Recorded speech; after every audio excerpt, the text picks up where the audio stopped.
yang open ya, dan juga yang private seperti yang disediakan oleh Maxar, juga sangat banyak. Itu ukurannya lebih besar lagi. Kalau misalnya seperti Gojek itu yang direkam adalah data-data begitu ya, data-data berupa rekaman data teks atau angka begitu. Tapi kalau remote sensing berupa pixel, dan itu ukurannya sangat besar. Tetapi juga disimpan ya. Google juga barusan merilis bagaimana tren perkembangan manusia di permukaan bumi, bagaimana jejak-jejak manusia di permukaan bumi juga direkam menggunakan satelit Landsat yang tersedia bebas. Google mengolah dan menampilkannya di Google Maps seperti itu. Kita bisa melihat pertumbuhan kota dan lain sebagainya. Itu data remote sensing, ada data bioinformatics, kemudian ada data scientific simulation, juga ada data kimia ya. Nanti kita akan sedikit membahas bagaimana kita mengolah data terkait dengan instrumen analitik kimia seperti itu, seperti spektroskopi dan kawan-kawannya. Kita akan menggunakan, kalau bioinformatics biasanya terkait dengan urutan DNA atau genom begitu. Secara itu juga besar datanya, itu juga tersedia. Sekarang juga sudah tersedia secara bebas. Ada data, ada repositori terkait dengan data bioinformatics yang tersedia. Jadi tren yang tersedia juga data itu juga semakin tersedia bebas ya. Jadi kita bisa mengunduh dari repositori yang tersedia seperti itu. Lalu masyarakat juga menyebarkan berita, foto lewat sosial media dan lain sebagainya. Itu juga membuat kita tenggelam di dalam data. Data itu banyak tersedia. Jadi saat ini permasalahannya adalah bukan bagaimana kita mendapatkan informasi atau mendapatkan data. Itu juga masih menjadi masalah sih, tapi sebenarnya data itu juga tersedia sangat banyak. Tetapi di sisi yang lain, bagaimana kita bisa mengekstrak informasi yang berharga tersebut, informasi dari data yang berharga tersebut ya, menjadi sebuah pengetahuan, sebuah knowledge. Nah, kita bisa mengekstrak informasi dari data yang sedemikian banyak menggunakan teknik-teknik tertentu yang bisa kita rangkum dalam metode data mining. Nah, data mining ini kita bisa menyebutnya juga sebagai automated analysis of massive dataset, seperti itu ya. Nah, ini adalah perkembangan dari database teknologi, bagaimana database itu berkembang dari DBMS, IMS dan network DBMS, relational data model, kemudian sebentar, ya saya dulu ya, oke. Iya. Kemudian data mining, database hosting hingga saat ini seperti itu sudah berkembang sangat cepat ya. Lalu apa itu data mining sebenarnya? Nah, data mining juga dikenal sebagai knowledge discovery in databases, bagaimana kita mengekstrak data yang menarik agar kita mendapatkan pengetahuan dari data tersebut, mendapatkan knowledge dari data yang sangat banyak tersebut.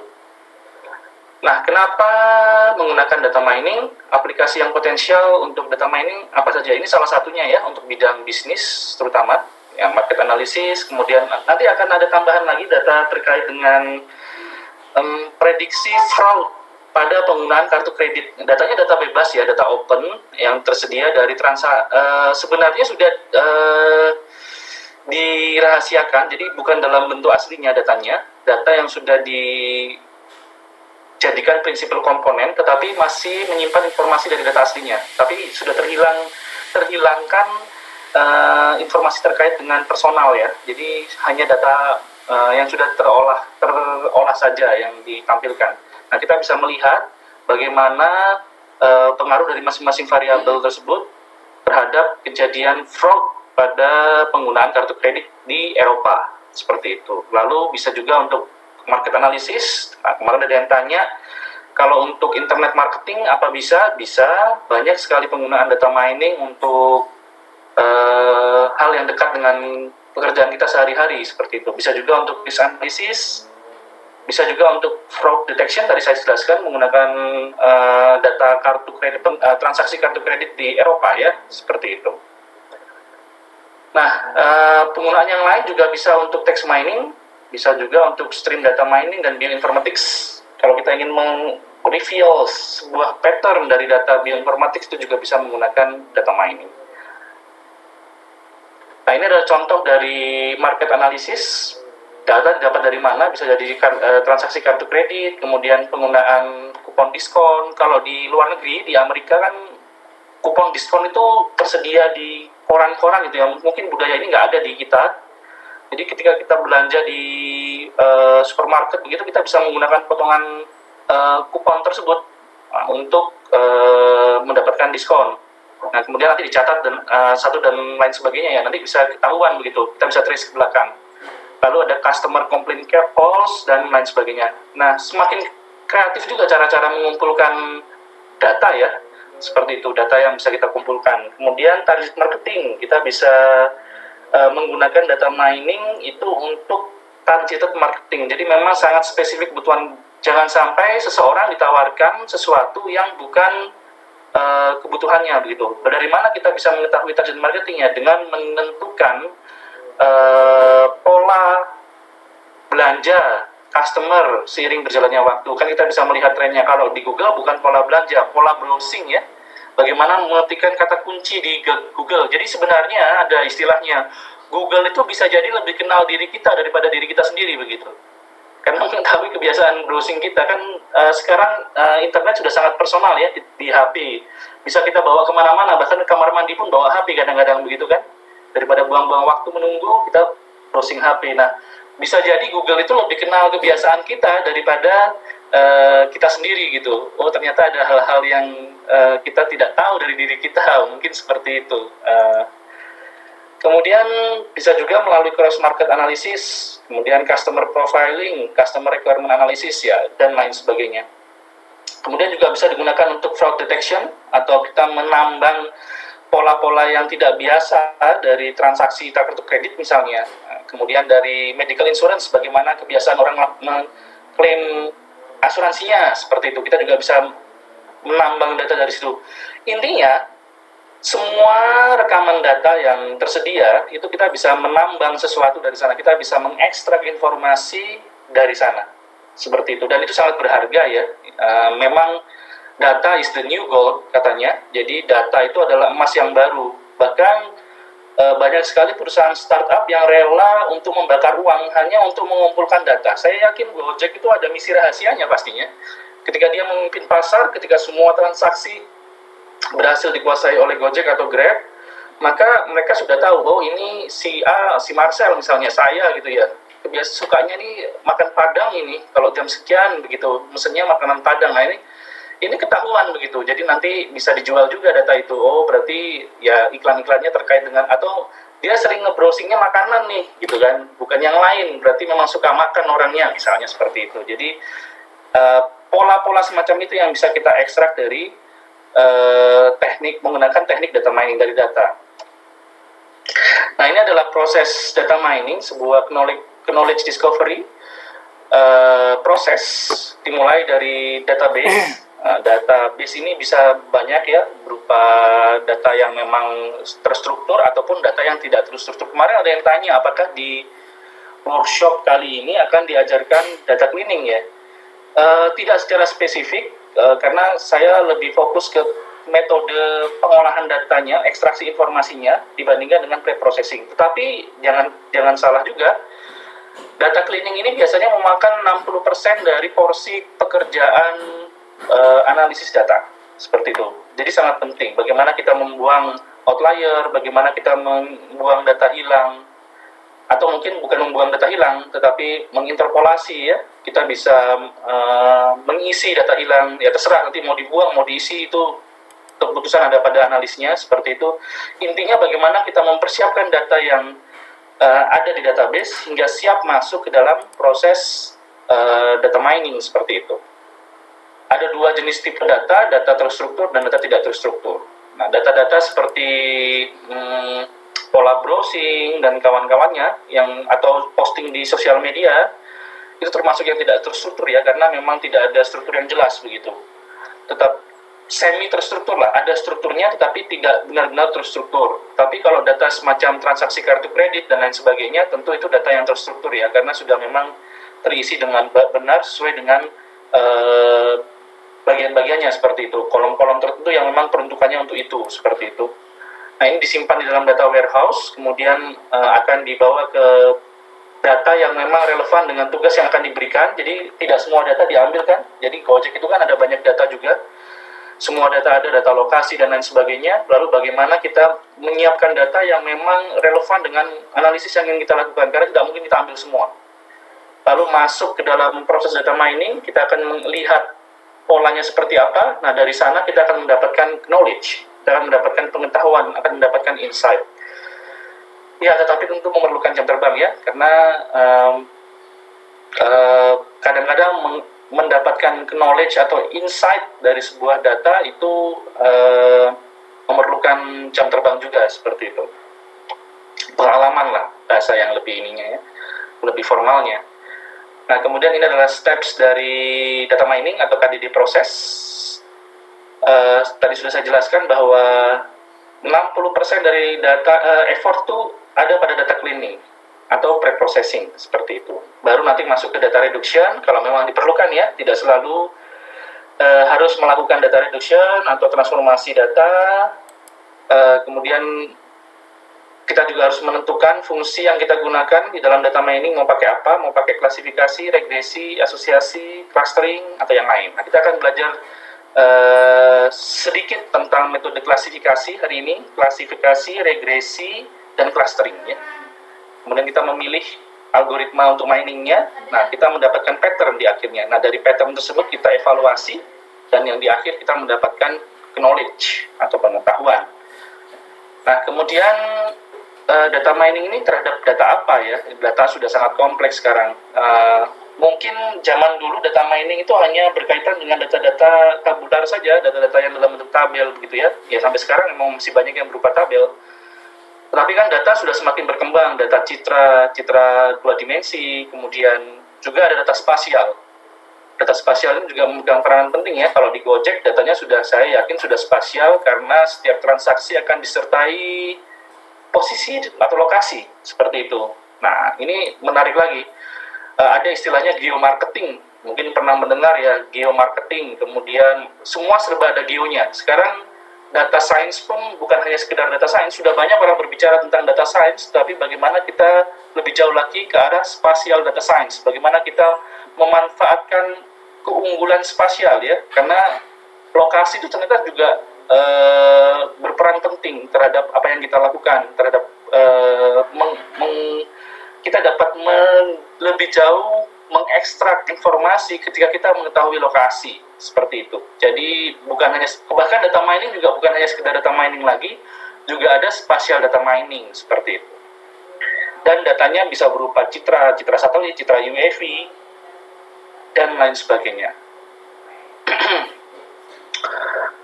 Data mining functionality sendiri juga secara umum dapat dibagi menjadi dua, yaitu predictive task, umumnya menggunakan klasifikasi dan regresi, sama descriptive task, menggunakan association discovery dan clustering.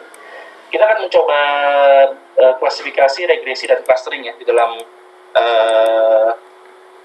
workshop kita siang hingga sore hari nanti. Nah, apakah semua pattern yang ditemukan, yang diungkap itu menarik ya? Belum tentu begitu. Sebuah pola itu menjadi menarik jika dengan mudah bisa dipahami oleh kita manusia, seperti itu. Jadi kalau bisa dipahami, kemudian valid, dan ketika dites kepada data yang baru ya, dengan tentu ada degree of certainty tertentu, berapa persen keyakinannya, seperti itu. Kemudian memang sangat bermanfaat dan bisa kebaruannya juga ada, dan bisa memvalidasi hipotesis yang sudah kita punyai sebelumnya. Jadi misal ketika kita ingin menganalisis apa sih yang sedang tren saat ini misalnya, nah kita bisa menggunakan algoritma tertentu dan mengekstrak informasi tertentu berdasarkan data yang ada, seperti itu. Nah, kemudian bagaimana kita mengetahui bahwa proses yang kita lakukan ini objektif atau subjektif, seperti itu. Bagaimana kita tahu? Sebaiknya kan semua proses yang kita lakukan ini harus objektif, jangan terbalik ya. Jangan sampai kita mencocok-cocokkan data sesuai dengan kebutuhan kita. Jadi ketika data berkata lain kita paksa supaya data itu sesuai dengan keinginan kita. Ini sering terjadi sih, biasanya pimpinan puncak dari sebuah organisasi, baik itu swasta ataupun mungkin pemerintah, akan berusaha membuat supaya data itu bisa mengikuti keinginannya, seperti itu. Karena memang ada motif-motif tertentu ya, motif politis, motif yang lain ya, sehingga ketika data itu berbicara yang tidak sesuai dengan ekspektasinya atau harapannya, maka dipaksa untuk mengikuti harapannya. Nah, ini yang tidak boleh ya. Jadi kita harus menganalisis data secara objektif berdasarkan statistik atau pola yang ada yang disupport oleh cara-cara yang ilmiah seperti itu ya, yang memang sudah keabsahannya diakui seperti itu. Jangan sampai kita menganalisis data secara subjektif yang berdasarkan keinginan kita, kepercayaan kita seperti itu. Nah, ini yang tidak boleh seperti itu. Lalu data mining sendiri merupakan bidang yang bersinggungan dengan banyak bidang yang lain ya, yang terkait ya, pasti dengan database system jelas namanya data ya, terkait dengan database system, tetapi juga tidak lepas dari machine learning dan statistik. Nah, kemarin di Facebook ada yang bertanya ketika saya posting di salah satu grup, apa bedanya data mining dengan machine learning? Karena saya juga menuliskan di posternya kan ada metode-metode yang memang itu metode sebagian besar yang metode machine learning begitu. Kita sulit ya memisahkan itu, karena misalnya nih, kalau misalnya data mining kita anggap adalah ekstraksi pola tanpa ada proses train dan test begitu. Berarti unsupervised learning dong kalau di machine learning. Misalnya menggunakan PCA atau menggunakan clustering atau menggunakan SOM misalnya. Berarti itu dong. Tapi itu juga masuk di machine learning, karena machine learning juga punya unsupervised learning. Ada juga yang supervised learning. Nah, di berbagai buku yang terbaru terkait dengan data mining juga machine learning sudah terintegrasi juga begitu. Jadi memang agak kabur begitu. Statistik dengan machine learning ini juga bersinggungan begitu. Sebagian metode statistik digunakan di machine learning, sebagian besar digunakan, walaupun memang ada beberapa pandangan terhadap hal tertentu yang bisa jadi berbeda ya, dilihat dari sudut pandang yang berbeda. Sebenarnya intinya sama, tetapi dilihat dari sudut yang lain seperti itu. Nanti saya juga akan jelaskan misalnya di logistic regression, mungkin akan sedikit berbeda. Saya akan menggunakan pendekatan dari machine learning, dicampur sedikit dengan statistik begitu. Kalau dari sisi statistiknya mungkin bukan demikian begitu. Jadi memang ada percampuran ya. Nanti akan saya jelaskan lebih lanjut ketika kita sudah masuk ke bagian tersebut. Sebenarnya ini ada pertanyaan. Oke, ya mungkin terkait dengan koneksi Pak, mungkin mohon dicek saja koneksi Bapak begitu. Nah, jadi jangan dibingungkan ya, kalau kita misalnya nih, saya pernah juga berdiskusi dengan seorang profesor begitu. Kalau di level guru besar itu kan levelnya sudah sampai ke filosofi ya. Jangan sampai kita terjebak pada sebuah istilah yang memenjara kita begitu, karena memang dunia sekarang sangat cair ya. Sekarang sudah saling terkait satu dengan yang lain seperti itu. Jadi statistik, machine learning, artificial intelligence dan lain sebagainya itu sudah ya kita harus tahu lah dari sudut pandang mana kita melihat sesuatu yang sama tapi dari sudut pandang yang mana seperti itu. Jadi janganlah kita terlalu dipusingkan dengan istilah, tetapi kita harus masuk lebih jauh lagi, kira-kira ini tujuannya apa, sama nggak sih? Mungkin kita melihatnya dari cara yang berbeda saja, seperti itu. Jadi tidak perlu terlalu memusingkan terkait dengan istilah. Nah, ini adalah bagaimana data mining merupakan gabungan dari beberapa bidang yang lain ya. Ada singgungan seperti yang tadi sebenarnya sama saja sebenarnya. Nah, ini adalah major issues di data mining sebenarnya. Bagaimana ketika kita mining different kinds of knowledge, beberapa jenis pengetahuan dari tipe data yang sangat berbeda ya. Ya, ini bagaimana kita menggabungkannya. Lalu bagaimana performance-nya, efisiensinya, efektivitasnya, skalabilitasnya. Lalu bagaimana kita mengevaluasi pattern-nya, apakah sudah sesuai dengan keinginan kita atau tidak, seperti itu. Terutama yang unsupervised ya, yang unsupervised itu kadang-kadang nanti akan saya tunjukkan ya. Memang seperti SOM begitu agak sedikit susah kita mau menginterpretasikannya. Bisa, tetapi kadang-kadang mungkin tidak sesuai dengan harapan kita begitu. Nah, ini yang harus kita telah lebih jauh. Lalu bagaimana kita menggabungkan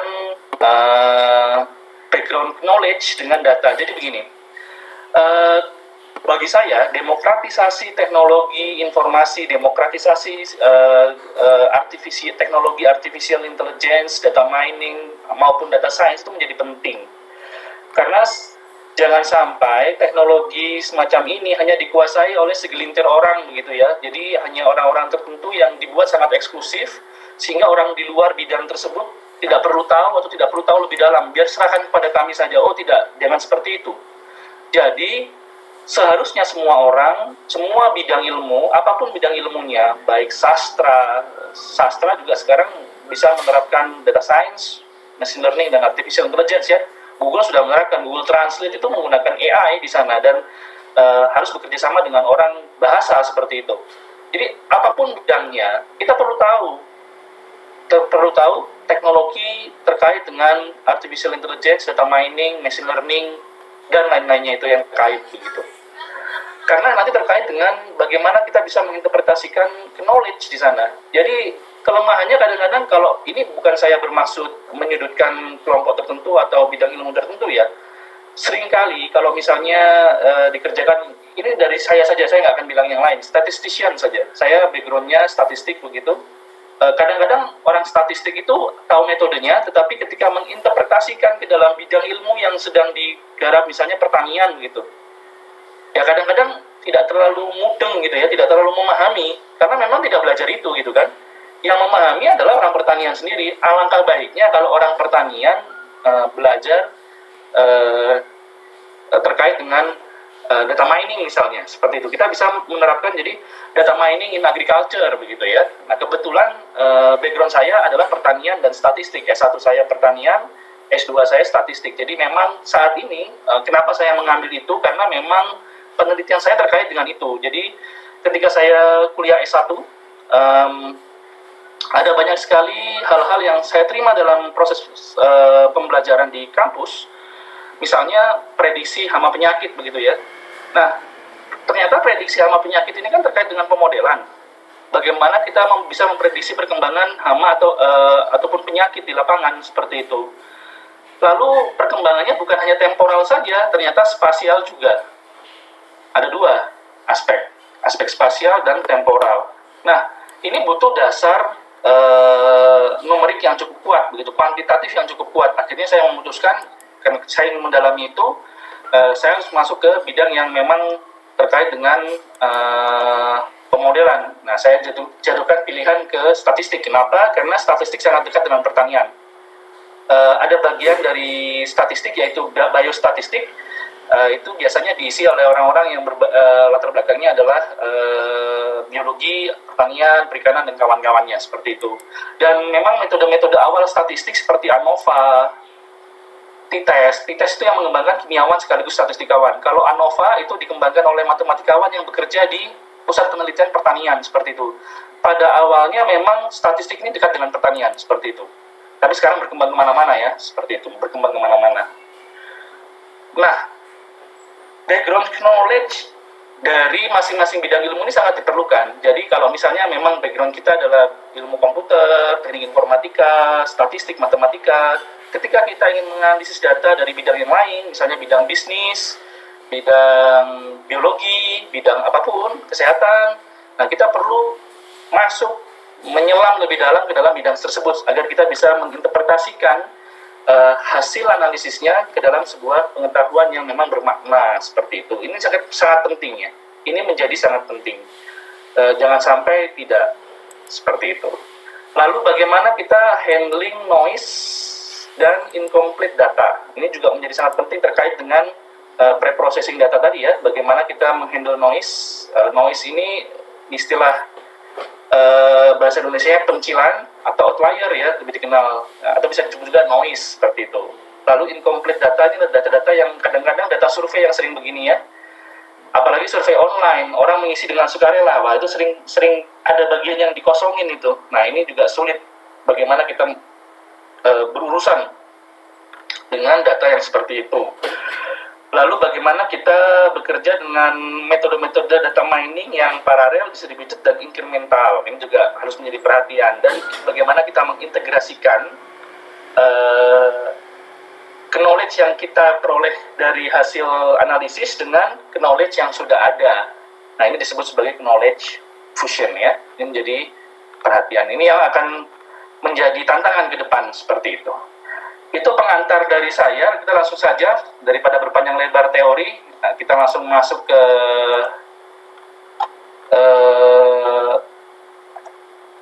materi kita yang pertama. Ada pertanyaan mungkin sampai di sini? Ya ini masih intro aja ya, masih introduction. Oh sebentar, mohon maaf, saya akan membagikan link. Saya terlupa. Sambil menunggu, saya akan membagikan link dulu untuk data yang bisa kita gunakan hari ini. Jadi bisa sambil langsung praktek Bapak dan Ibu sekalian. Chat. Nah, oke, saya stop share dulu. Mungkin bisa di-download terlebih dahulu. Saya taruh di grup juga, di grup chat kita. Sebentar. Kita akan langsung masuk ke hal teknis ya habis ini. Jadi mungkin bisa di-download saja dulu.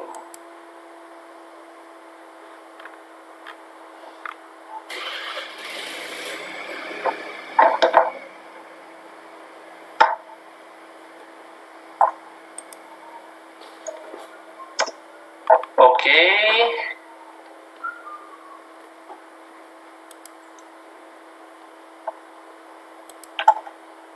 Apakah linknya bisa akses Bapak dan Ibu sekalian? Sorry. Ini saya salah kirim ini. Di grup sudah saya kirim. Siapa? Oke, ini. Saya salah kirim. Everyone di waiting room. Saya hapus dulu.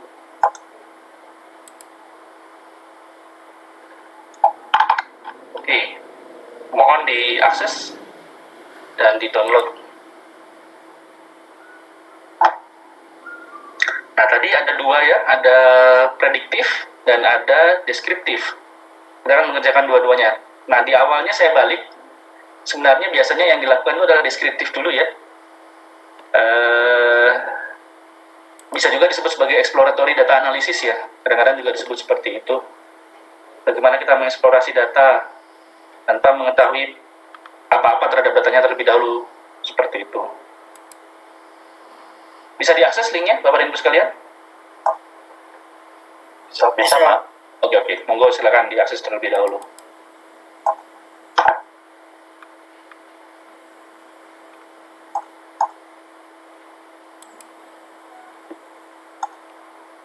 Baik, di dalam file zip tersebut ada tadi presentasi saya, kemudian ada juga ini folder dataset ya, di dalamnya terdiri dari dataset yang ingin kita gunakan siang hari ini. Seperti itu. Ada 12 metode, ditambah nanti ada studi case di R. Jadi untuk yang R tidak semua saya praktekkan ya, tidak semuanya saya praktekkan, saya hanya pilih beberapa sebagai perwakilan untuk R-nya. Nah, nanti kalau mau ingin tahu lebih lanjut, kita bisa nanti bisa diskusi kalau ingin implementasi atau ikut kegiatan workshop yang lain khusus untuk R. Sedangkan kalau yang ada masing-masing ini itu di Excel, yang sudah pasti di Excel. Bagaimana melakukannya di Excel, melakukan data mining di Excel seperti itu. Tetapi dengan data yang sederhana ya tentunya. Karena kalau datanya besar, nanti saya juga akan menjelaskan bagaimana kita berurusan dengan data yang cukup besar seperti itu. Yang jumlah barisnya atau item datanya itu bisa lebih dari 100.000 baris. Itu masih sedikit sih sebenarnya, ada yang cuma jutaan ya. Dengan variabel yang cukup banyak, 30, 40, 50, bahkan ratusan begitu. Baik, sambil menunggu download, saya akan membuka. Mudah-mudahan sebagian besar ini tidak mengalami masalah ketika menginstal RealStart Office ya. RealStart Office. Kita akan menggunakan RealStart Office. Untuk yang PCA sama saya tunjukkan yang Bird, karena tidak semua mungkin punya Bird. Jadi saya akan menunjukkan saja potensi penggunaan Bird ini apa. Sangat potensial sekali sebenarnya bagi yang tidak terbiasa menggunakan R seperti itu. Jadi kalau mau berpindah dari Excel ke R, bisa menggunakan Bird sebagai masa transisi lah, istilahnya begitu.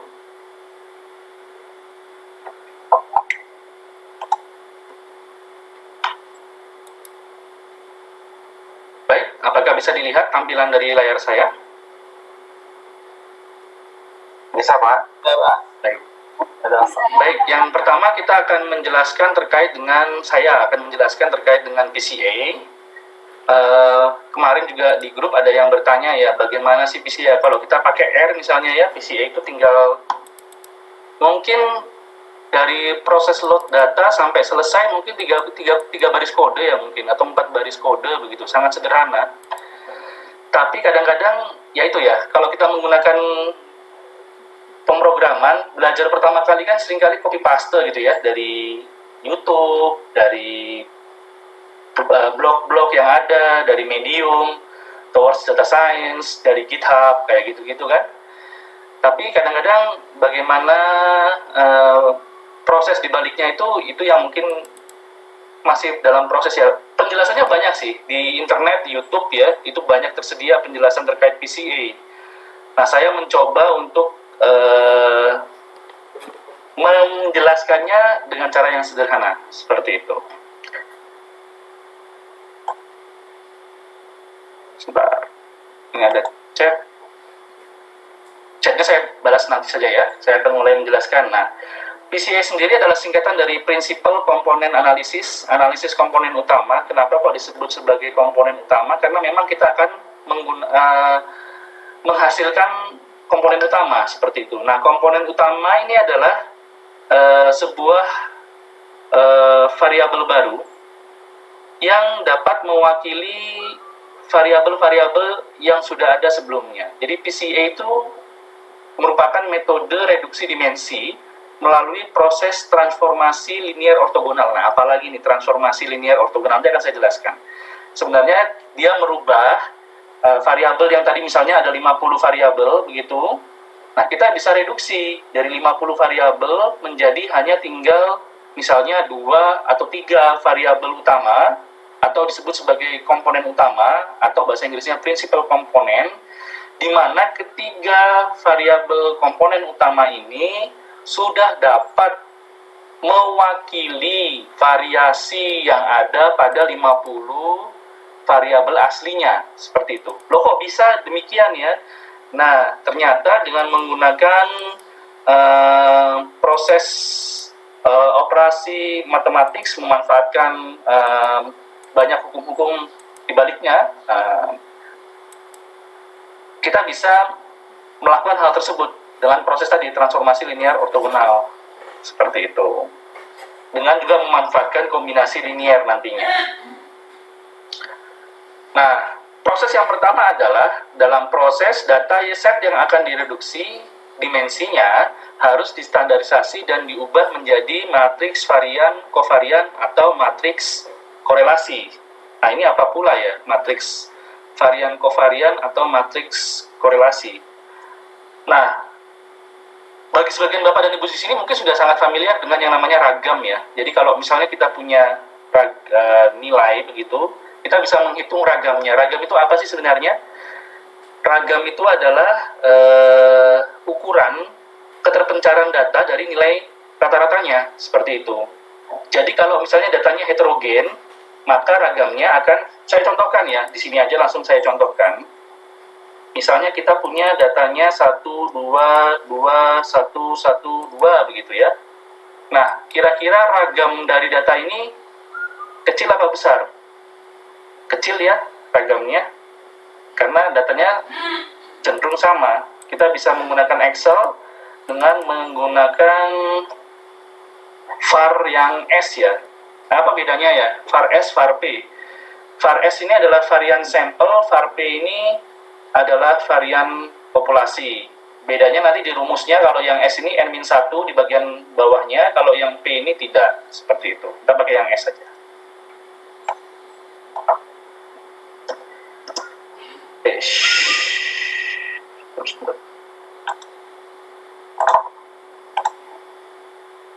Ini bakal ikut ini.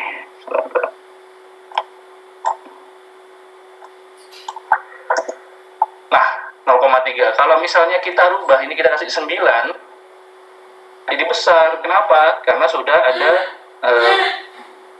outlier ya.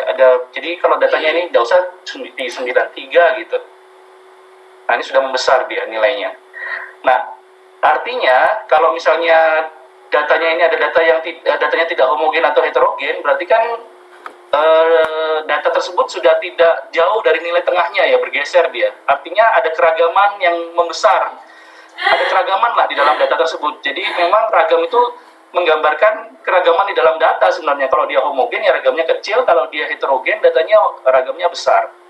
Nah, keragaman ini ternyata juga bisa menyimpan informasi ya. Nah, kemudian kovarian itu apa? Ini kan varian ya. Ragam itu ragam atau varian itu sama. Lalu kalau kovarian itu apa? Nah, kovarian itu sebenarnya ragam juga, tetapi untuk dua variabel ya. Jadi kita misalnya punya variabel X dan Y, maka kita bisa menghitung kovarian. Nah, secara definisi lepas ya, kita bisa mendefinisikan bahwa kovarian adalah ukuran perubahan dua variabel secara bersama-sama. Itu kovarian. Lalu, kenapa kok namanya varian kovarian gitu ya? Karena rumusnya kovarian itu sebenarnya mirip dengan rumusnya ragam, cuma bedanya bukan lagi, kalau ragam kan x min x bar kuadrat bagi n min 1 begitu ya. Nah, kalau yang kovarian dia x min x bar dikali y min y bar, jadi dua variabel.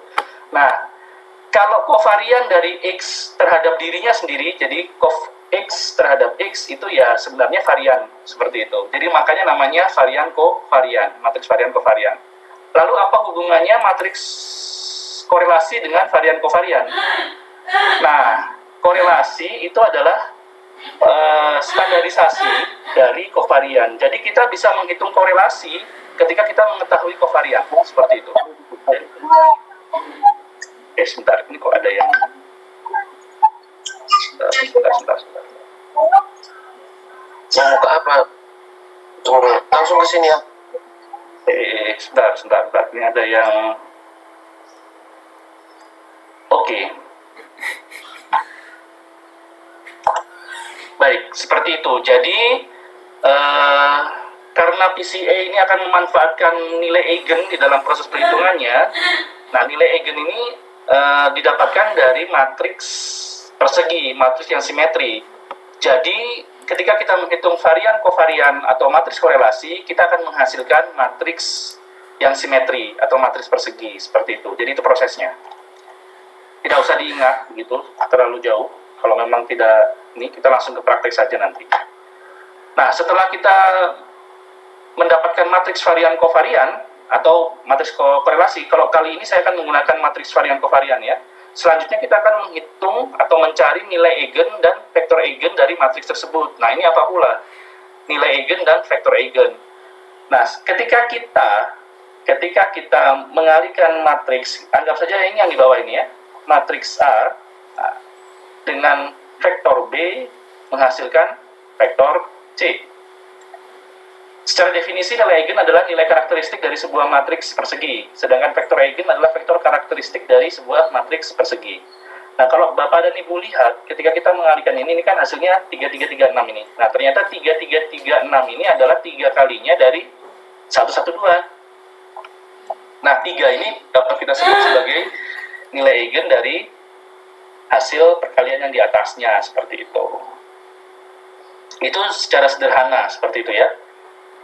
Nah, kita akan mencari nilai eigen dan vektor eigen dari dataset yang ingin kita analisis. Lalu kita melakukan kombinasi linier menggunakan eigenvektor dengan dataset yang sudah distandarisasi. Jadi saya tadi kelewatan kayaknya, sebelum masuk ke matriks varian kovarian, datanya harus distandarisasi terlebih dahulu. Bagaimana cara menstandarisasinya? Nanti saya jelaskan. Nah, di Excel itu sebenarnya kita juga bisa melakukan perkalian matriks ya, menggunakan fungsi mult. Ini ada caranya, nanti bisa dibaca bagaimana cara melakukan perkalian matriks di Excel. Ini saya praktekkan juga seperti itu. Oke, sampai di sini ada pertanyaan untuk PCA? Mungkin kalau teori begini dilihat di internet bisa ya. Nanti kita akan langsung ke prakteknya saja. Sangat mudah prakteknya sebenarnya. Masih bisa dimengerti. Oke, baik. Data yang kita gunakan ini adalah data fiktif. Ada plot lahan pertanian begitu. 15 plot lahan pertanian, lalu di lahan tersebut ditanam 3 jenis tanaman pangan. Ada tanaman padi, jagung, kedelai. Padi yang 12, ini ada padi, jagung, kedelainya, ini kita lihat produktivitasnya ya, produktivitas ton per hektar, dalam ton per hektar. Lalu sebenarnya ada kategorinya. Kalau di lapangan mungkin kita nggak tahu kategorinya ya, kita tidak mengetahui kategorinya, mungkin hanya bisa juga sih langsung diketahui, tapi kadang-kadang tidak begitu. Nah, saya permudah aja, saya tambahkan kategori begitu untuk mempermudah kita nanti melihat trennya. Kalau padi dan jagung di atas 10 itu dikategorikan tinggi, kemudian kalau kedelai di atas 7 dikategorikan tinggi, lalu kalau antara 7 sampai 8 sampai 10 ya, 7 sampai 10 di padi dan jagung itu dikategorikan sedang. Sedangkan kalau di kedelai antara 6 sampai 5, lalu sisanya yang rendah seperti itu. Nah, kita ingin lihat apakah terdapat pengelompokan terhadap data ini seperti itu menggunakan PCA. PCA itu bisa banyak fungsi ya. Pertama, reduksi dimensi. Kedua, dengan menggunakan e-plot, artinya kita memplotkan PC1 dan PC2-nya, itu kita bisa melihat kelompok kumpulan-kumpulan dari data. Seperti itu. Bisa juga seperti itu. Nah, ini adalah nilai originalnya. Saya ambil dari data sini. Langsung saya taruh aja. Ini adalah nilai original. Kemudian, ini adalah nilai yang terstandarisasi. Bagaimana cara menstandarisasinya? Pertama kita hitung dulu nilai tengahnya, rata-rata maksud saya ya, nilai tengah ada banyak, yang saya hitung adalah rata-ratanya. Kemudian kita akan mengurangkan antara nilai asli dengan nilai rata-ratanya atau minnya, seperti itu. Dilakukan untuk semua data. Sudah? Nah, kalau sudah, kita menghitung sampel covariance matriksnya. Bagaimana cara menghitung sampel covariance matriksnya? Kalau di Excel itu tidak ada fungsi bawaannya. Jadi kita harus menggunakan real statistik. Di sini ada yang belum bisa menginstal real statistik? Bapak dan Ibu sekalian, sudah, mudah-mudahan sudah semua ya. Sudah Pak? Bisa, Mas Marcel. Sudah Pak. Oke. Kita buka saja add-in real statistiknya. Nah, ini menarik ya. Saya kasih pengantar sedikit. Real statistik ini cukup powerful dibandingkan dengan analisis toolpack yang bawaannya Excel. Bapak dan Ibu sekalian pasti sudah kenal dengan analisis toolpack. Kalau saya cancel dulu. Ini saya kecilkan. Data ini kan ada data analisis ya. Ini kan bawaannya Excel, tapi kurang powerful. Ada yang lebih powerful, kita bisa pakai tadi real statistik. Apa saja yang bisa dilakukan real statistik? Banyak. Matrix operation bisa, regresi bisa, ANOVA bisa, ANOVA-nya lengkap lagi. Time series bisa, tapi yang sederhana ya, bukan yang advance. multivariat bisa, hampir semua multivariat, dari yang hoteling, yang T padanan T uji T, tapi untuk yang multivariat, lalu ada MANOVA, padanan multivariat untuk ANOVA, seperti itu. Ada faktor analisis, di mana PCA adalah bagian dari, jadi kita sebenarnya bisa PCA menggunakan real statistik secara langsung sebenarnya, tapi saya nggak mau, saya pilih menggunakan manual supaya step by stepnya jelas gitu ya. Cuma eigen, penghitungan nilai eigennya dan vektor eigennya yang saya gunakan real statistik seperti itu. Dan juga ada korelasi dan ada tes-tes yang lain. Normality test juga ada ya. Jadi kalau daripada pakai SPSS, kalau regresinya di Excel kan nggak ada normality test, kemudian multicollinearity test, itu nggak ada. Nah, bisa pakai real statistik seperti itu. Nah, kita pilih yang matrix operation. Oke. Kemudian kita mau menghitung varians kovarian, matriks varian kovarian. Inputnya adalah yang sudah terstandarisasi. Lalu kita menghitung sampel covariance, lalu outputnya di mana? Ini saya contohkan satu di sini ya, saya undo begitu. Kita taruh, lalu kita oke. Nah, muncul. Itu hasilnya. Sama kan? Nah, nggak bisa di-undo. Ya, nggak apa-apa. Kemudian, setelah kita menghitung sampel kovarian, tadi ada pertanyaan, atau menyusul aja ya, pertanyaannya belakangan aja. Setelah menghitung sampel varian kovarian, kita menghitung eigen value dan eigen vector dari ini, sampel varian kovarian. Caranya ya kita pakai matrix operation lagi.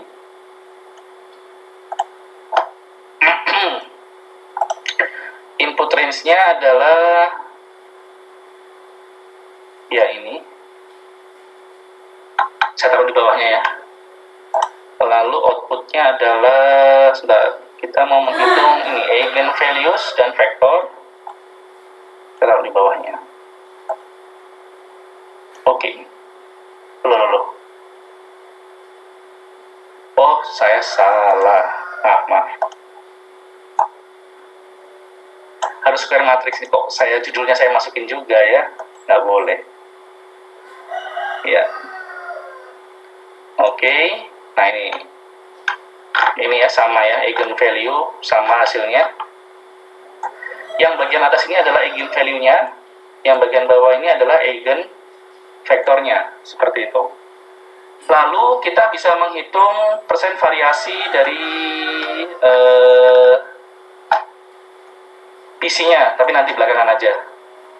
Karena kita punya 3 variabel, kita punya 3 eigen value, PC-nya sebenarnya ada 3. Tapi PC1 itu sudah bisa mewakili 95% variasi dari data. Artinya hanya dengan menggunakan komponen utama satu saja, sudah mewakili 95% variasi dari keseluruhan data yang ada. Kalau pakai 2, PC1 dan PC2, maka sudah mewakili 98 sekian ya, 98, sekian persen, hampir 99, seperti itu. Variasi dari keseluruhan data. Artinya dengan 2 data tersebut kita bisa mewakili ketiga data ini. Nggak akan terlalu terlihat sih karena cuma 3 variabel. Ini akan kelihatan kalau misalnya kita punya puluhan atau mungkin ratusan variabel ya, baru kelihatan. Ternyata dari puluhan atau ratusan variabel tersebut hanya bisa diwakili hanya 2 variabel saja. Seperti itu. Lalu kita menggunakan kombinasi linier untuk mendapatkan PC pertama. Nah, kombinasi linearnya adalah dengan mengalihkan nilai eigen vektor yang pertama, nilai yang pertamanya kita kalikan dengan ini, variabel yang pertama. Lalu yang kedua, untuk yang cancel, yang kedua untuk yang kedua dengan variabel kedua.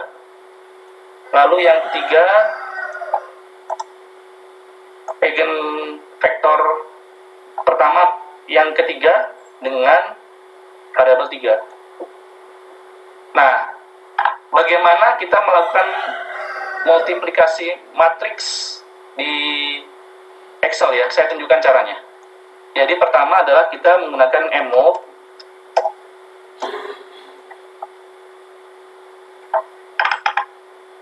kita mau mengalihkan misalnya yang ini, kita kalikan, kita kasih koma, lalu kita komakan ini yang pertama ya, ini kan yang pertama, lalu kita kurung tutup, kita enter,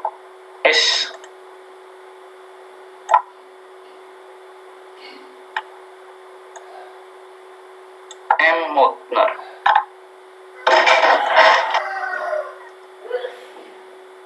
Klik apa ya?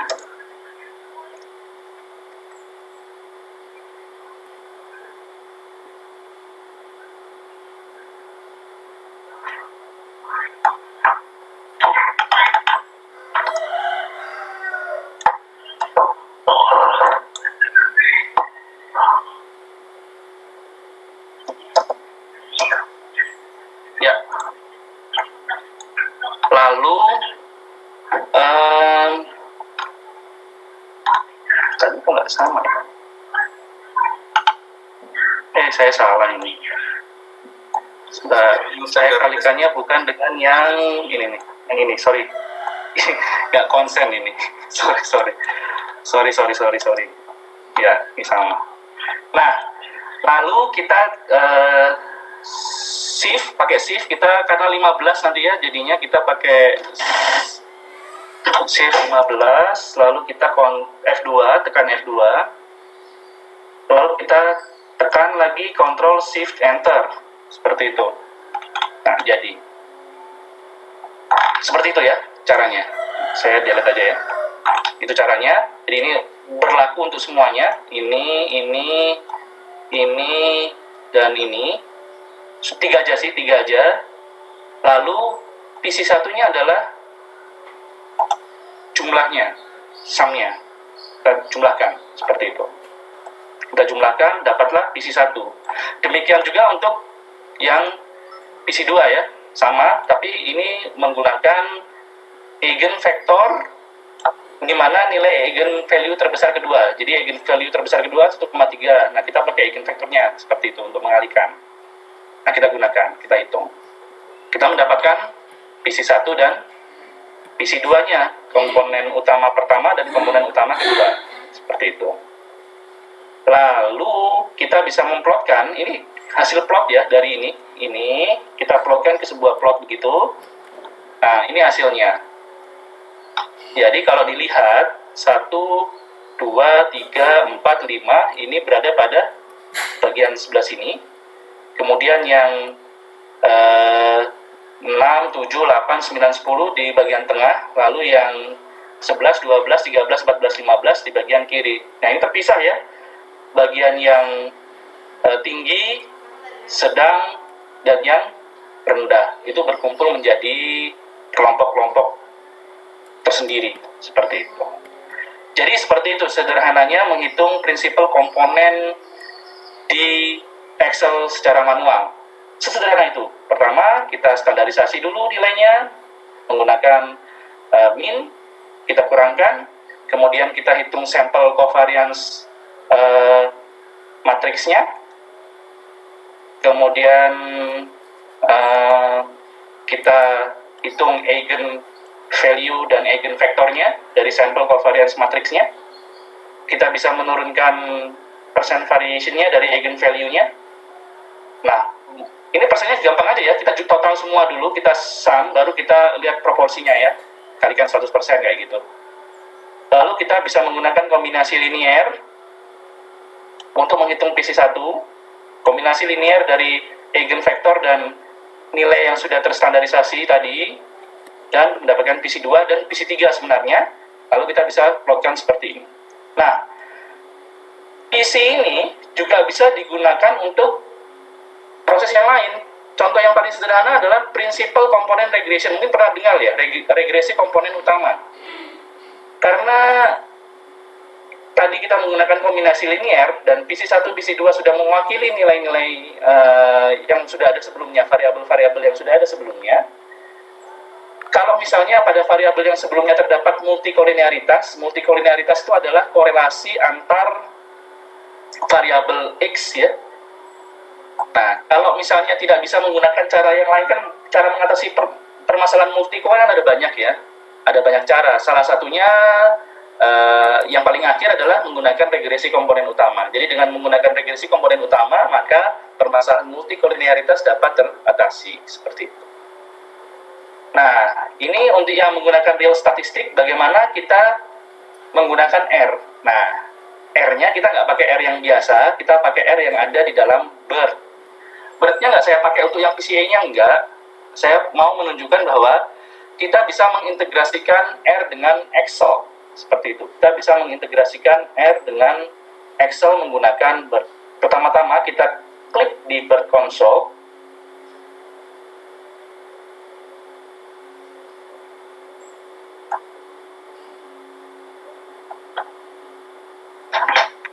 Klik di BERT Console. Lalu kita buka scriptnya. Nah, kita bisa mendapatkan data dari sheet yang sedang aktif. Dapat dilihat di sini kan datanya ada pada B2 hingga D16 ya. Saya akan memanggil data dari situ, B2 dan D16 saya panggil.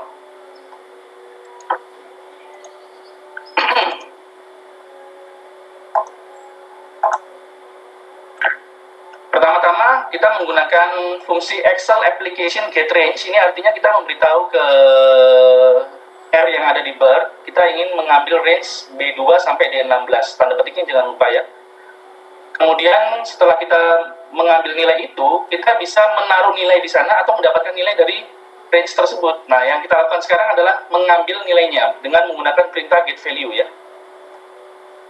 Range ini adalah variabel. Jadi kalau di R, tanda panah itu mewakili kita mendefinisikan sebuah objek atau sebuah variabel di R, seperti itu.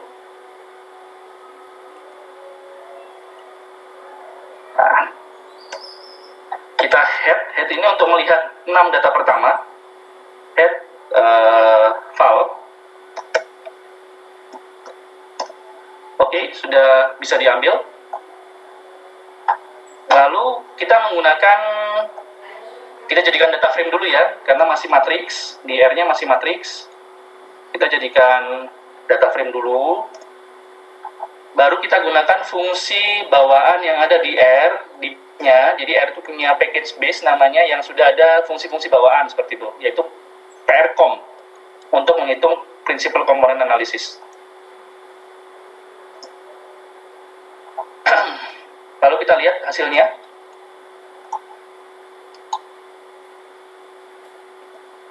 Nah, itu hasilnya. Nanti kita lihat nih, sama nggak sih hitungannya? Sama sih, cuma tandanya beda. Karena proses perhitungan nilai eigen sama nilai eigenvektornya agak sedikit beda. Nggak apa-apa, cuma tandanya aja yang beda. Oke. Ini dia. Nah. Waduh. Saya bawa sedikit ke sini, oke.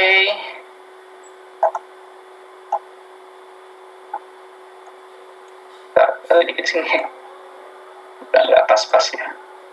Nah, monggo dapat dilihat bahwa nilainya sama ya, PC1 dan PC2-nya sama, cuma tanda negatifnya yang beda, terbalik dia negatifnya. terotasi dia, nggak apa-apa. Nanti kalau digambarkan di B-plot, dia agak berputar yang punyanya R, tapi posisinya nggak berubah. Hubungan antar posisinya nggak berubah. Maksudnya dia memang berputar begitu, tetapi dia tidak berubah.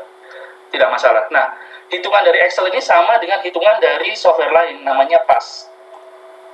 Saya jadikan pembanding aja ya, supaya ada wawasan sedikit. PAS ini juga software statistik GUI sih, yang berbasis GUI ya. Graphical User Interface. Nah, kita lihat saja PCA. Ini sama ya, nilai eigenvalue dan variansnya tadi sama saja. Kita pakai, soalnya memang bisa dipilih mau pakai varians covariance atau pakai korelasi seperti itu. Lalu kita lihat skornya aja langsung, PC-nya. Nah, ini sama ya. Jadi perhitungannya software PAS dengan yang manual kita lakukan tadi itu sama persis. seperti itu. Tanda-tandanya sama, scatter plotnya pun sama, seperti itu. Jadi perhitungan manual yang kita lakukan kali ini tidak salah ya, tepat, benar begitu. Memang itulah hitungannya PCA, nggak ngarang gitu. Memang begitu hitungannya, karena sudah dikonfirmasi oleh dua software lainnya. Jadi hitungan manual dan dikonfirmasi oleh dua software lainnya. Baik, ini ada pertanyaan, kita langsung jawab saja. Nah, saya ini Zoom saya ini agak kerepotan kalau buka chatnya, kok nggak langsung buka ya. Saya stop share dulu ya, mohon maaf.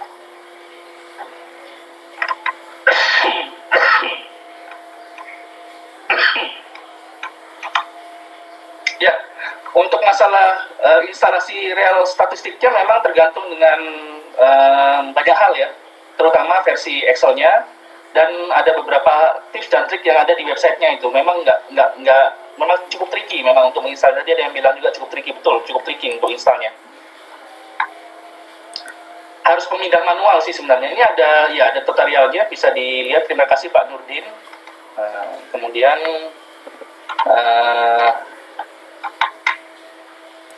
ada kalau tidak otomatis tampil di add-in itu, bisa memindahkan installernya atau filenya Xreal Stat itu, pindahkan secara manual ke folder-folder yang sudah disebutkan di dalam websitenya Realstat, seperti itu. Nanti bisa dilihat aja. Kalau misalnya ingin panduan lebih lanjut, bisa nah ini mungkin bisa setelah workshop ini ya, kita diskusi lagi di grup seperti itu. Siapa tahu, saya tidak tahu semua ya. Ini permasalahan install ini memang cukup tricky ya. Untuk setiap kegiatan biasanya memang ada yang berhasil, ada yang tidak. Nanti kita lihat, karena memang kondisi komputer atau PC dari masing-masing kita itu bisa jadi berbeda-beda gitu. Bagaimana kombinasi jenis softwarenya dan lain sebagainya, seperti itu. Baik, untuk yang materi PCA sendiri, ini bagaimana cara menampilkan grafik PCA pada Excel. Ya tinggal diplotkan saja Pak, seperti itu. Kalau mau mudah pakai R juga bisa, nanti dikembalikan ke Excel seperti itu. Tidak saya tampilkan sekarang, seperti itu. Untuk perhitungan manualnya, apakah ada pertanyaan? Tidak ada. Kalau tidak ada, saya lanjut ke materi selanjutnya.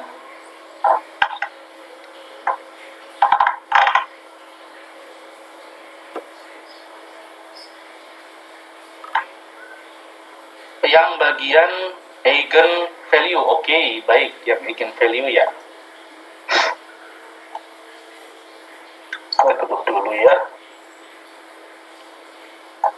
Nah, untuk yang eigen value, kita mengambilnya dari nilai eigen value dari sampel covariance matrixnya ya. Kita pakai real statistik, data analisis, kemudian matrix operation. Nah, tinggal pilih aja di sini eigen value vector, seperti itu. Nanti dipilih aja input range-nya mana. Input range-nya tadi tentunya yang ini ya, yang covariance tadi ya, yang matriks persegi tadi ya, matriks persegi. Lalu kita mau taruh outputnya di mana, seperti itu. Seperti itu caranya. Ini ada pertanyaan lagi. Ini saya nggak bisa menampilkan langsung.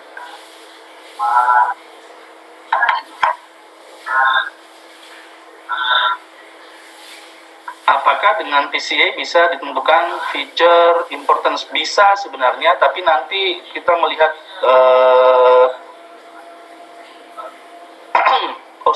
loadingsnya ya.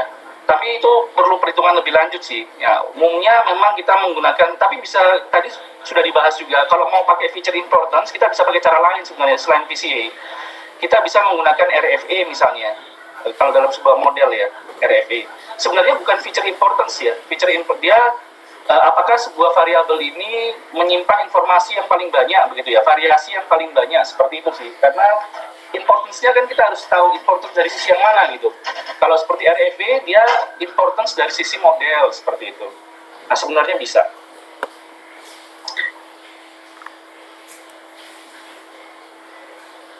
Ya, tujuan umum dari PCA ini ada beberapa ya. Yang pertama, kalau di machine learning umumnya karena PCA ini dimasukkan ke dalam kelompok reduksi dimensi ya, metode reduksi dimensi. tujuan utamanya sebenarnya reduksi dimensi. Di machine learning, kalau di statistik dia masuk ke analisis faktor. Tadi bisa menjelaskan tadi mana sih variabel yang mana begitu ya, itu masuk ke dari sudut pandang. Jadi kita bisa melihat hal yang sama tapi dari sudut pandang yang berbeda seperti itu. Nah, saya jelaskan tadi adalah untuk mereduksi dimensi, dan kita bisa bahkan juga bisa untuk melihat pengelompokan dari data ya, kelompok dalam arti yang lepas ya. Jadi cluster lah, istilahnya cluster dari data seperti itu. Secara garis besarnya seperti apa, dengan memasukkan nilai PC-nya ke dalam p-plot seperti itu. Baik, saya jelaskan lagi untuk yang covariance. Ada pilihannya di situ, itu ada banyak. Intinya di matrix operation, ini ada sample covariance, ada eigenvalue. Dua ini yang kita pakai, sample covariance dan eigenvalue. Caranya sama, input range-nya di mana, output range-nya di mana, seperti itu. Caranya sama.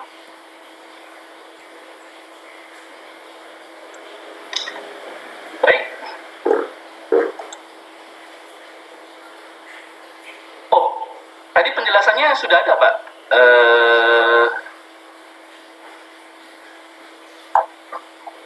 Nah, dari yang pertama saya jawab dulu ini. PC1 ada persennya. Ya, persennya itu artinya adalah persen variasi yang diwakili oleh PC1, Pak. Jadi kalau misalnya PC1-nya, biasanya PC1 itu yang paling besar ya, diurutkan begitu. Karena menggunakan eigenvalue yang paling besar. Jadi kayaknya sih hampir nggak mungkin kalau PC1-nya 30, PC2-nya 50. Biasanya PC1-nya berapa? 50, baru PC2-nya 30. Karena memang diurutkan begitu, dari besar ke kecil ya. Nah, artinya berapa persen PC1 mewakili variasi atau keragaman informasi, keragaman data, seperti itu. Persen variansnya, keragaman datanya. Kalau 50 berarti 50%, kalau ya tergantung yang tertulis berapa. Kalau misalnya kita pakai dua, PC1 dan PC2, gabungannya yang kita lihat. Misalnya PC1 50, PC2 30, berarti kan totalnya 80. Nah, kadang-kadang kita bisa menjadikan ini sebagai sebuah patokan. Apakah PC1 dan PC2 ini sudah cukup mewakili atau representatif terhadap keseluruhan data? Kalau di bidang sosial, biasanya di beberapa buku patokannya 80% ya. Jadi kalau PC1 dan PC2 sudah 80% mewakili data, maka sudah cukup representatif seperti itu. Antara itu sih, ada yang 80, ada yang antara 60 sampai 80, tergantung buku ya, yang menyebutkan. Nah, kalau contoh dari jagungan tadi ada kelompoknya nih. Dia kan berkelompok. Ternyata yang tinggi berkelompok dengan yang tinggi, berkumpul dengan yang tinggi, yang sedang berkumpul dengan yang sedang, yang rendah berkumpul dengan yang rendah. Di grafik ini, Pak. 1, 2, 3, 4, 5 ini kan tinggi. 6, 7, 8, 9, 10 itu sedang. Kemudian yang 11 sampai 15 di bagian paling kiri ini adalah rendah. Begitu kan, dia berkelompok begitu. Nah, padahal ini hanya digambarkan oleh dua PC saja, hanya dengan dua PC saja, tapi bisa mewakili keseluruhan. Kalau cuma 3 variabel nggak kelihatan, tapi kalau misalnya lebih banyak variabel, mungkin nanti akan terlihat lagi di ini sih, di PC yang studi kasus di R ya, yang datanya lebih besar. Sebentar, nilai eigenvalue vektor di perhitungan geostatistik saya berbeda. Harusnya nggak beda, Pak.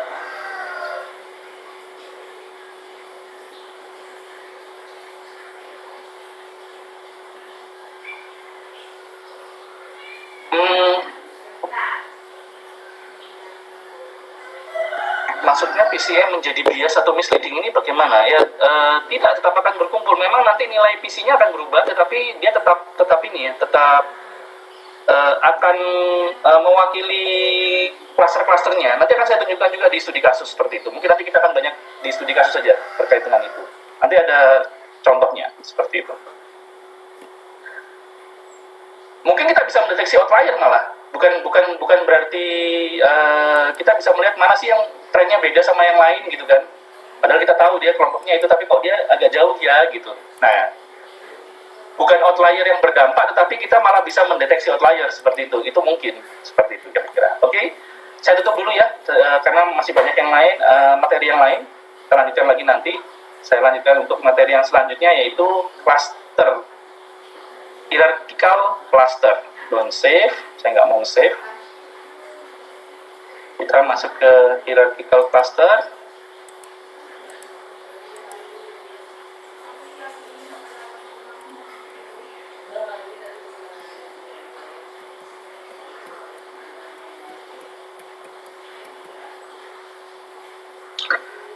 Nah, jam 3 kita akan istirahat sebentar ya Bapak dan Ibu untuk sholat. Jam 3-an kita istirahat 15 menit lah begitu.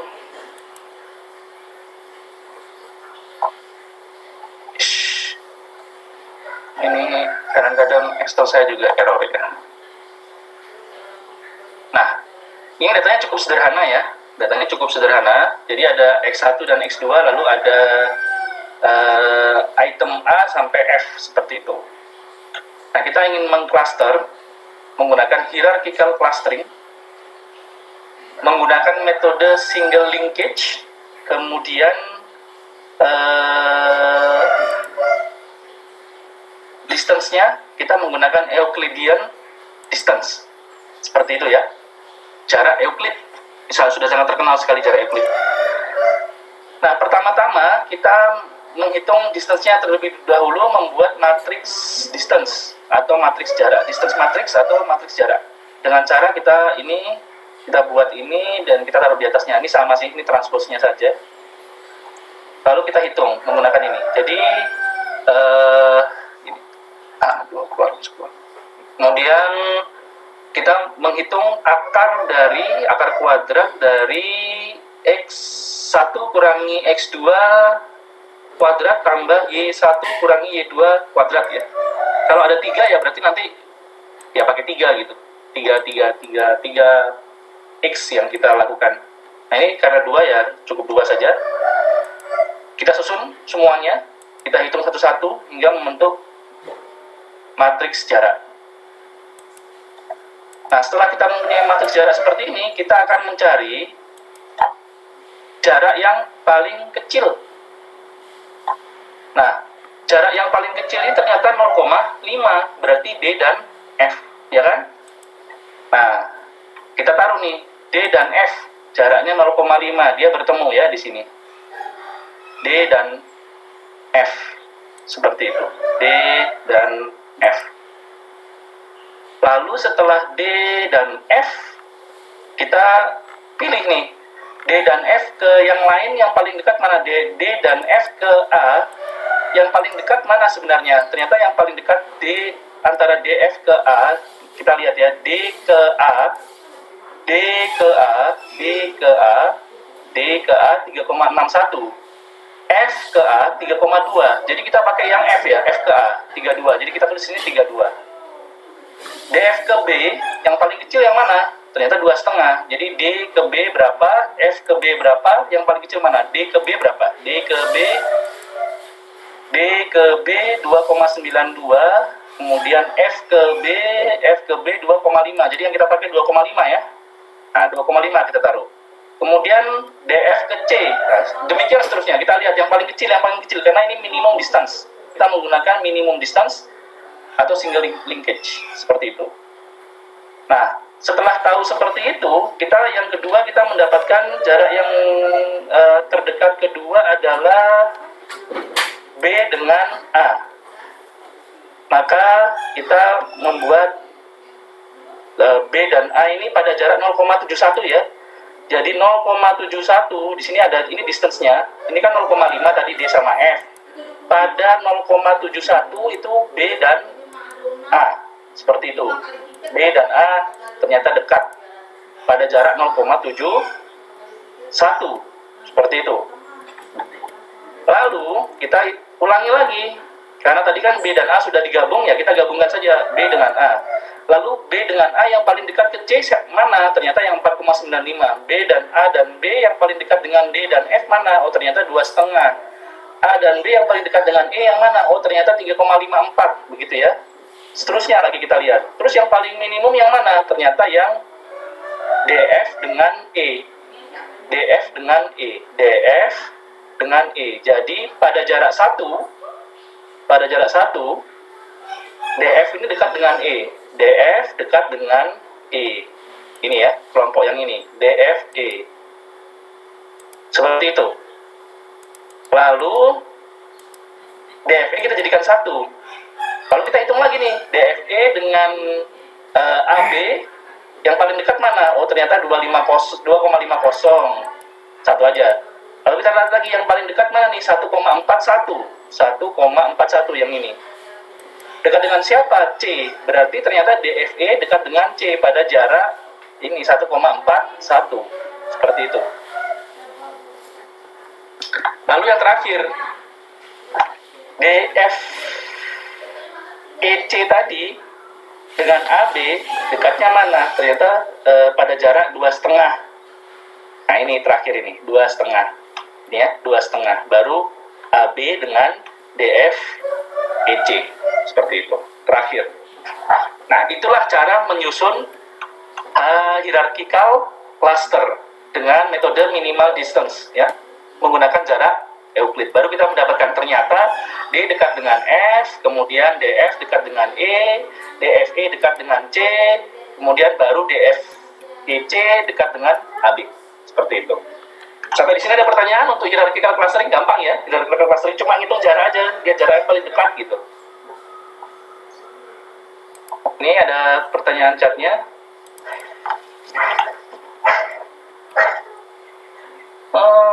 Baris kedua perhitungan eigen. Ini nih. Nilainya 0.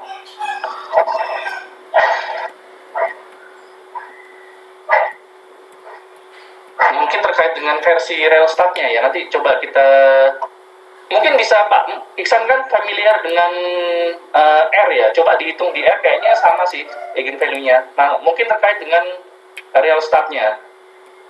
Error atau apa mungkin bisa diulang lagi. Nanti kita coba bahas belakangan ya Pak. Seperti itu. Mudah-mudahan tidak jadi masalah. Baik, untuk hierarchical clustering, apakah ada pertanyaan? Nah, kita bisa mengekstrak informasi mana dekat dengan mana ya dengan ini. Oh, berarti kalau tadi ya sayangnya datanya ini saya tidak hubungkan ke sebuah kasus ya, tapi saya ingin melihat kalau kita lihat trennya. Sebentar, kalau kita lihat antara D dan F ya. D dan F ya jelas dekat ya. D dan F X1 X2-nya 34 44 gitu. Sebenarnya kita bisa lihat dari tren datanya sih sebenarnya 34 44 ya jelas dekat dia. Lalu bagaimana dengan DF dengan E? Ya jelas dekat ya, DF E, DF 34 dengan 33,5 sama 44 ini dekat ini. Jadi DFE memang dekat ya. Lalu yang paling dekat lagi setelah itu yang C, 55. Nah itu yang paling dekat lagi. Baru terakhir dengan A dan B. A dan B ini di kisaran 1 yang rendah, seperti itu. Kira-kira seperti itu. Nah, plotting untuk minimal density-nya itu tidak. Saya pakai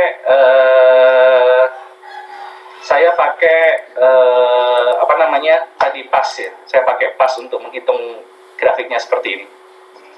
Karena kalau pakai Excel ya agak repot yang membuat grafiknya ya. Saya pakai pas. Jadi mungkin kita bisa kombinasi pas itu open source juga kok. Kalau mau PCA yang lebih mudah ya pakai pas aja, nggak apa-apa. Toh juga nanti kan kita nggak akan mungkin menghitung sebenarnya Excel ini bukan untuk kerja ya. Kalau Bapak dan Ibu mau penelitian nanti, janganlah pakai Excel untuk menghitungnya gitu. Karena sangat repot gitu. Excel ini hanya digunakan untuk memahami konsep seperti itu. Nanti kalau mau buat grafik yang bagus, sebaiknya pakai R atau pakai yang gampang aja, pakai ini, pas, gampang gitu. Tinggal copy paste datanya, klik-klik selesai. Kalau pakai Excel ngitung manual lama Pak, seperti itu. Jadi link download pas, oke, saya klikkan. Pas Studio.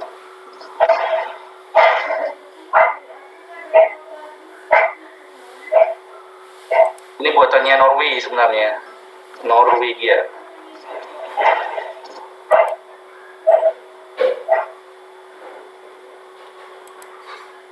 Nah, ini ada pertanyaan dari Pak Iksan. Apa kelebihan kekurangan kelas jika memakai jarak Euclidean dengan kosin similarity. Nah, sebenarnya kita kembalikan ke konsep dasarnya saja. Jaraknya ini apa? Kalau yang Euclidean kan jarak spasial ya. Euclidean itu jarak spasial. Nah, kalau kosin itu kan jarak angular, seperti itu. Nah, lebih mana yang lebih cocok begitu? Itu aja kita jadikan patokan. Kalau menurut kita bahwa jarak spasial ini lebih mewakili data kita, ternyata hubungannya lebih erat secara spasial misalnya, ya sudah pakai jarak spasial saja. Nah, nanti ada banyak lagi jarak spasial itu kan macam-macam begitu ya. Nah, distance itu kan ada banyak, ada Mahalanobis, ada yang lain ya, Jakar dan lain sebagainya. Mau pakai yang mana? Nah, yang paling representatif saja seperti itu, sesuai dengan kebutuhan. Seperti itu kira-kira. Mana yang lebih cocok mana? Seperti itu. Ya, kalau mau data yang paling umum, kalau memang secara spasial bisa, ya Euclidean aja nggak apa-apa, paling dasar. Seperti itu. Kalau untuk data kategorik, bisa pakai jarak, sebenarnya bisa juga pakai data kategorik. Tapi data kategoriknya ini yang mana dulu ya? Kalau misalnya data kategoriknya seperti yang nominal, artinya 1, 2 itu kan nggak ada maknanya. Nah, itu bagaimana ya? Seperti itu. Bisa dipilih yang sesuai aja. Tapi kalau yang memang masih ada tingkatannya, ordinal misalnya, mungkin masih bisa. Seperti itu. Walaupun nggak pas amat gitu. Seperti itu kira-kira. Kalau skala datanya campuran, nah, ini repot lagi. Kalau skala datanya campuran, mungkin bisa dinormalisasi dulu aja. Dinormalisasi dulu seperti itu datanya. Semuanya dinormalisasi, kita lihat seperti apa polanya. Seperti itu. Kadang-kadang kalau di statistik, kalau misalnya antar variabel itu tidak sama besarnya, misalnya ada yang jutaan, ada yang puluhan, ada yang ribuan, ya sudah dibuat dinormalisasi dengan, tapi kalau dia campurannya adalah data yang kategorik, nominal, ordinal, saya rasa kurang tepat juga ya kalau mau digitukan. Seperti itu. Ini jadi PR buat saya lah, kalau untuk yang kategorik. Saya masih belum ada jawabannya sekarang. Cocok yang mana untuk data kategorik? Gak kepikiran sama saya juga itu. Mungkin ada yang punya pengalaman, mungkin bisa berbagi ya, berbagi sharing. Kalau misalnya untuk data kategorik yang paling repot itu nominal itu loh. Ada nggak ukuran, karena memang dia nominal ya, nilai itu nggak ini.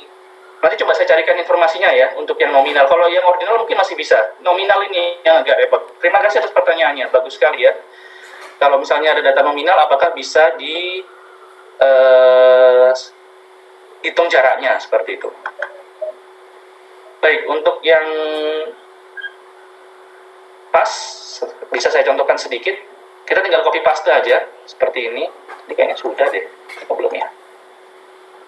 Kita plotkan seperti ini, lalu kita pilih. Di sini juga banyak ya. Pas ini ada banyak. Ini juga open source, bebas. Tapi dia sudah fix seperti itu. Nah, kita bisa pakai yang multivariat, ordination, PCA, dia muncul nanti, langsung keluar. Mau pakai yang variance covariance atau yang correlation. Kalau misalnya kita mau pakai yang correlation, tinggal kita pilih correlation, kita recompute begitu, nanti dia berubah. Kalau mau pakai yang variance covariance, recompute lagi, dia berubah lagi. Nah, ini scatter plotnya. Bisa kita download. Nah, kalau misalnya kita mau buat klasternya, yang ini, kita delete dulu. Ini agak masalah di delete-nya ini. Tarik makanan dulu buat Mas buka. Bakso aja, bakso mie ayam. Atau sayur-sayur, kasih sayur.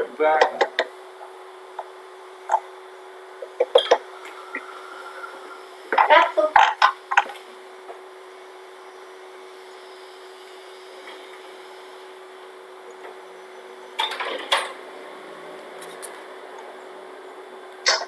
Ini softwarenya agak error dikit gitu. Di remove nggak mau, ini mau. Oke. Kita ambil data yang ini. Kalau di pas bisa di copy paste langsung ke sana dari Excel.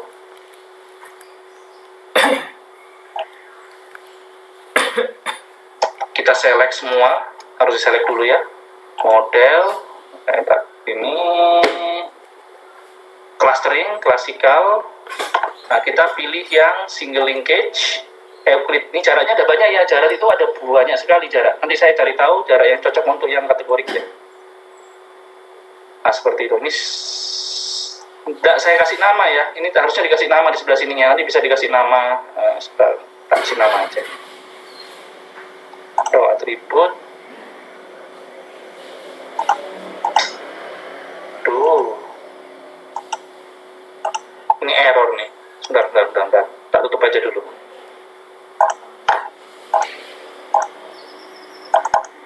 Itu kadang-kadang pakai yang lama aja mungkin. Kalau ada kan versinya ada banyak, ada versi dari 1, 2, 3, 4, yang paling baru 4, tapi kok error ya di saya.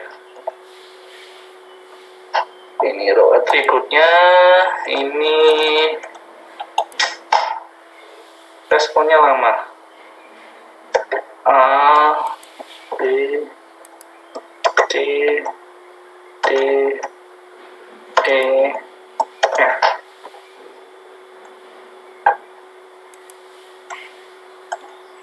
Dipilih. Selalu model ya. Sorry. Klasikal. Nah ini. Single linkage, Euclidean compute. Ya, seperti ini. Hampir sama sih. Seperti yang tadi. Sesederhana itu. Jadi kalau mau gampang ya pakai yang ini. Excel tujuannya memang untuk memahami konsep saja, bukan untuk, kan kalau di kayak gini kan langsung cepet-cepet gitu aja, caranya gimana kan juga, prosesnya gimana kan kita juga nggak tahu kan, seperti itu. Itu yang H-class. Mungkin kita istirahat dulu ya untuk sholat, nanti kita lanjutkan lagi setelah 15 menit kemudian. Kalau ada pertanyaan silakan ditanyakan saja di kolom chat. Seperti itu. Kita istirahat dulu ya Bapak dan Ibu sekalian ya, 15 menit ya. Baik Pak. Baik, Pak. Baik, terima kasih. Ya.